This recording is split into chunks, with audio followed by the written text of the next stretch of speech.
Hello बच्चों, चलिए प्रश्न को समझते हैं। लोहे का एक महत्वपूर्ण ऑक्साइड अयस्क है। विकल्प दे रखे हैं सीडेराइट, लिमोनाइट, हेमेटाइट या पाइराइट। इनमें से हमें बताना है कि लोहे का कौन सा ऑक्साइड है। मुख्य अवधारणा क्या होगी? मुख्य अवधारणा, हम जानते हैं कि भिन्न भिन्न धातुओं के भिन्न भिन्न अयस्क होते हैं, ठीक है। और इन अयस्कों की पहचान करना, अयस्कों या खनिजों की पहचान, खनिजों की पहचान व सूत्र हमें याद होने चाहिए, ठीक है। बात करते हैं हम सीडेराइट की। सीडेराइट, दूसरा हमें दे रखा है लिमोनाइट। हम इनके सूत्र लिखेंगे और हम देखेंगे कि इनमें ऑक्साइड अयस्क कौन सा है और वो भी लोहे का भी होना चाहिए, ठीक है। हेमेटाइट और अंतिम है पाइराइट। अब देखिए, ये सब के सब लोहे के ही अयस्क हैं।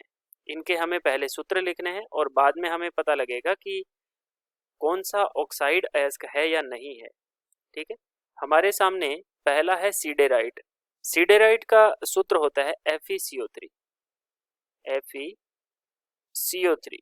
दूसरा हमारे पास है लिमोनाइट। लिमोनाइट का सूत्र होता है 2Fe2O3 डॉट 3H2O या 3H2O, ठीक है। इसको हम भूरा हेमेटाइट भी कहते हैं, लिमोनाइट को। और हेमेटाइट का सूत्र क्या होता है? Fe2O3 होता है, Fe2O3। पाइराइट का सूत्र होता है, या इसको आयरन पाइराइट भी कहते हैं, FeS2 कहते हैं, ठीक है। हमें पूछा गया है कि इनमें से कौन सा ऑक्साइड महत्वपूर्ण ऑक्साइड अयस्क है। ये जो अयस्क है ये कार्बोनेट है। कौन सा अयस्क है? ये कार्बोनेट अयस्क है। ये हमारा ऑक्साइड अयस्क है, लेकिन ऑक्साइड है साथ के साथ हाइड्रेट भी है, हाइड्रेट अयस्क है, ठीक है।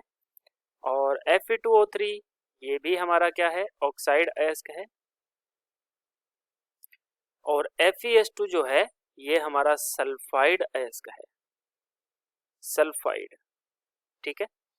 तो इसके अंदर हमें पूछा है कि महत्वपूर्ण ऑक्साइड अयस्क कौन से है। हालांकि ये दोनों ही ऑक्साइड अयस्क हैं, किंतु अगर महत्वपूर्ण पूछा है तो हेमेटाइट से हम व्यापारिक रूप से लोहे का निष्कर्षण करते हैं, जो एक बहुत ही महत्वपूर्ण अयस्क है लोहे का, हेमेटाइट। तो सी विकल्प हमारा सही हो जाएगा। आशा करते हैं आपको समझ आया होगा। धन्यवाद।